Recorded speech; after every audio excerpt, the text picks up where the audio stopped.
नमस्कार दोस्तों। कहते हैं इस दुनिया में जो आया है उसे एक न एक दिन इस दुनिया से जाना होता है, मगर अफसोस तब होता है जब बेवजह या बेसमय उसकी हत्या कर दी जाती है और हत्या करने वाला इंसान या हत्या करने वाला अपराधी और ये सोचता है कि वो कभी पकड़ा नहीं जाएगा, तो इसकी वो बहुत मुगालते में रहता है। तो आज की कहानी इसी प्रकार से इन्हीं बातों को लेकर के इसी से संबंधित है। तो आज की कहानी शुरू करते हैं। ये कहानी जो है उत्तर प्रदेश की है। उत्तर प्रदेश में एक चर्चित जिला कह लीजिए, क्योंकि अभी वहाँ एक दो तीन लोगों को फांसी की सजा सुनाई गई है और ये भी जो है वो वहीं की कहानी है। तो जनपद मैनपुरी में एक कस्बा पड़ता है, थाना पड़ता है, उसका नाम होता है थाना करहल। थाना करहल के अंतर्गत जो है एक गांव आता है रावरी चमनपुरा। रावरी चमनपुरा के नरेंद्र कुमार को जो है एक बर्थडे पार्टी में जो है बुलाया जाता है और बुलाने वाला जो एक षड्यंत्र के तहत इन्हें बुलाते हैं और बुलाने वाली जो है इसी थाना क्षेत्र के अंतर्गत एक गांव आता है। उस गांव का नाम होता है नानमई। नानमई में जो है एक मनु देवी जो है रहा करती हैं। मनु देवी शादीशुदा महिला है। शादीशुदा के साथ साथ वो बला की खूबसूरत भी है। तो जो नरेंद्र कुमार है, नरेंद्र कुमार का पिछले कई वर्षों से जो है उससे प्रेम संबंध हुआ करता है। तो नरेंद्र कुमार पैसे वाली पार्टी है। नरेंद्र कुमार का पैसे का भी उससे लेन देन होता रहता था और वो ब्याज पर भी, और नरेंद्र कुमार के पैसे वो महिला ब्याज पे भी लगाई दिया करती थी। जिस दिन जो है ये नरेंद्र कुमार महिला के घर बैठे हुए होते हैं, प्रेमालाप में बातें करते हैं, उसी समय जो है मनु देवी का एक पुराना आशिक प्रेमी है, जो अब उसे नया बोलेंगे और भूरा उसका नाम है, वो भी आ जाता है। जब भूरा आ जाता है और उसको देखता है नरेंद्र कुमार को, तो उसका पारा 7वें आसमान पर चढ़ जाता है। समय का पहिया घूमता है। अब ये दोनों लोग, वो अपना घर चलाता है, अब समय का पहिया आगे घूमता है। तो जो दोनों लोग मिलकर के जो है, यानी जो भूरा है, जिसका नया प्रेमी है, वो जो है इनको समझाता है, बरगलाता है और ये कहता है कि अगर तुम कई लोगों से संबंध रखोगी तो ये हमारे लिए, आपके लिए ठीक नहीं होगा। इनका पेशा क्या है अब इन दोनों का? भूरा का और मनु देवी जो है प्यार कम करते हैं, बड़ी बड़ी मोटी पार्टियां अपने प्रेम जाल में ये फंसाते हैं, घर लाते हैं और घर लाने के बाद मनु से अवैध संबंध बनवाते हैं। अवैध संबंध जो बनते हैं उनका वो वीडियो बना लेते हैं, उसके बाद ब्लैकमेल करते हैं। ये इनका मुख्य व्यवसाय बाद में निकल के आया, कहानी में निकल के आता है। कहानी शुरू में ये वाकया जो हम आप सुनाने जा रहे हैं वो 5 मई 2024 का दिन होता है। मनु देवी नरेंद्र कुमार को जो है बर्थडे पार्टी का बहाना करके जो है उसे अपने घर बुलाती है।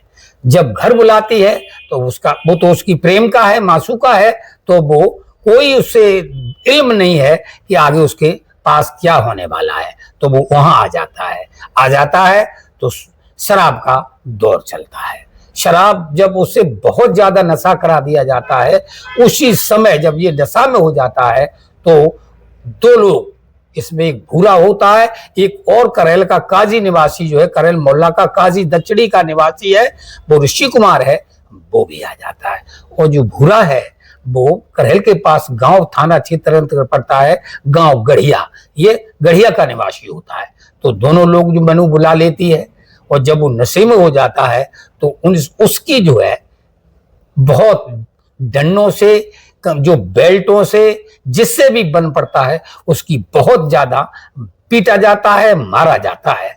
और जब मारा पीटा जाता है तो ये मार पीट रहे होते हैं, वो मनु जो है इसी चीज का वीडियो बना रही होती है। डंडों से भी मारते, जब वो लहूलुहान हो जाता है तो घूम के चारों ओर, इधर उसके ब्लड निकलता है तो कभी इस साइड से कभी उस साइड से, मतलब राउंड में जो है उसको मारा जाता है, उसको पीटा जाता है, और तब तक मारा जाता है जब तक उसकी मौत नहीं हो जाती है। और इस कांड को जो कांड कर देते हैं, तो कांड करते समय कभी उसके चेहरे पर, कभी उसके सिर पर, कभी उसके सीने पर, कभी उसके गुप्तांग पर, ये जो है सीने पे तीनों लोग खड़े हो जाते हैं, दोनों लोग खड़े हो जाते हैं। ये विभत्स कांड बोलेंगे, ऐसा उसके साथ करते हैं। करने के बाद जो है 500 मीटर दूर यहां से जो है तालाब पड़ता है, उस 500 मीटर तालाब पर इसकी डेड बॉडी फेंक दी जाती है। और प्रेमी नगला गांव एक पड़ता है, नगला प्रेमी के पास जो बम्बा है, वहां पर उसकी मोटरसाइकिल और उसका जो है मोबाइल फेंक दिया जाता है। सवेरे डेड बॉडी मिलती है, गांव में हड़कंप मच जाता है। चूक पैसे वाली पार्टी होती है नरेंद्र कुमार, तो लोग उसकी शनाख्त भी कर लेते हैं, और शनाख्त कर लेते हैं तो उसके घर पे खबर भेजी जाती है। उसका बेटा जो है वो बेटा आता है, और बेटा उसका नाम होता है पवन यादव। पवन यादव आता है, पवन यादव अपने और पूरे घर वाले भी आते हैं, रोते हैं, चिल्लाते हैं। तो पुलिस सबसे पहले जो डेड बॉडी की कब्जे में लेती है, कब्जा में लेने के बाद जो है उसको पोस्टमार्टम के लिए मैनपुरी भेज देती है। अब इसकी तफ्तीश होती है। जो पवन कुमार एफआईआर लिखाता है, वो अज्ञात लोगों के खिलाफ एफआईआर लिखाता है। पुलिस जो है इस जांच में जुट जाती है, और जांच में जब जुटती है तो सबसे पहले नरेंद्र कुमार का जो है मोबाइल निकाला जाता है, मोबाइल मिलता है, मोबाइल की कॉल डिटेल निकाली जाती है। कॉल डिटेल निकाली जाती है तो जो लास्ट कॉल आई है वो मनु के द्वारा आई है, और मनु ने उसे बर्थडे के माने बुलाया भी था। अब मनु को पकड़ा जाता है, पूछा जाता है। मनु पहले इधर उधर की बातें बताती है, लेकिन जब हिरासत में ले लिया जाता है तो मनु जो है ज्यादा समय नहीं लगाती है, और जो अपराधी हैं, उसके सहपाठी हैं, सहयोगी हैं, उनका भी नाम बता देती है। अब तीनों को उठाया जाता है, तीनों को अलग अलग तरीके से पूछा जाता है, और फिर इनका मुकाबला किया जाता है। तो अपराध जो है तीनों ने मिलकर किया था, उन्हें अपराध बता देते कि मैंने किया है।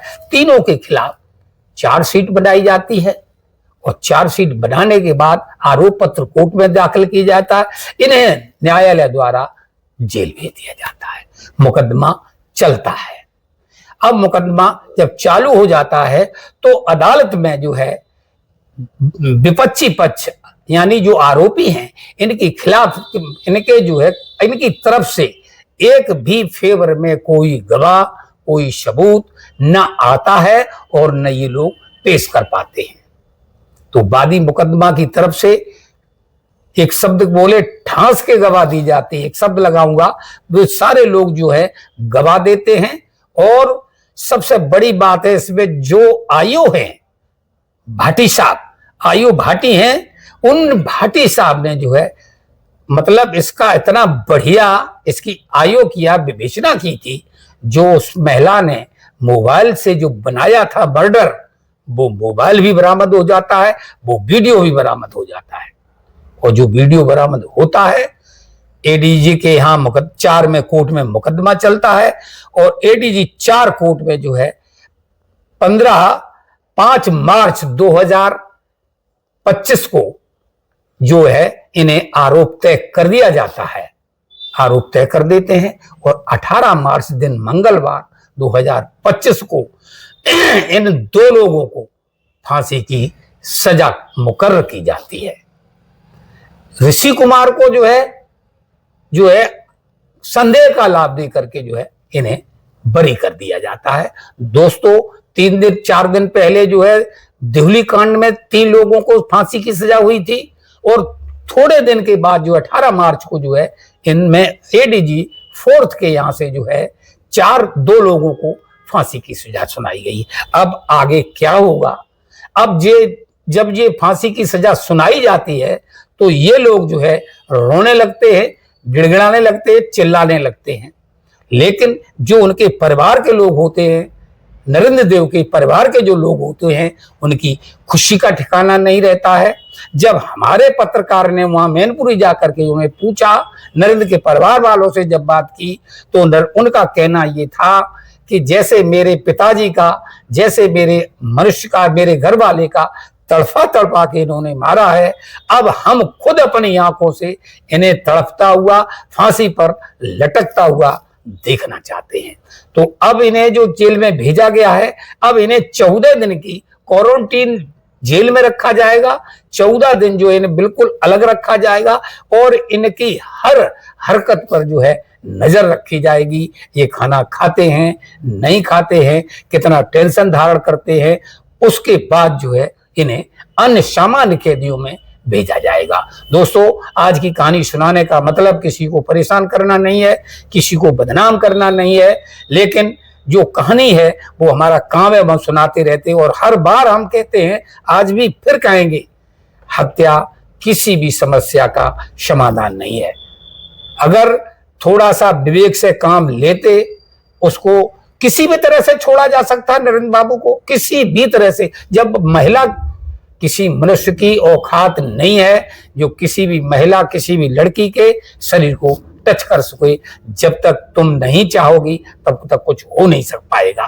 तो दोस्तों, जो आज महिला ने किया, गलत किया अथवा सही किया, नरेंद्र ने जो किया, सही किया, गलत किया, आप कमेंट में जरूर बताएं। नमस्कार, धन्यवाद।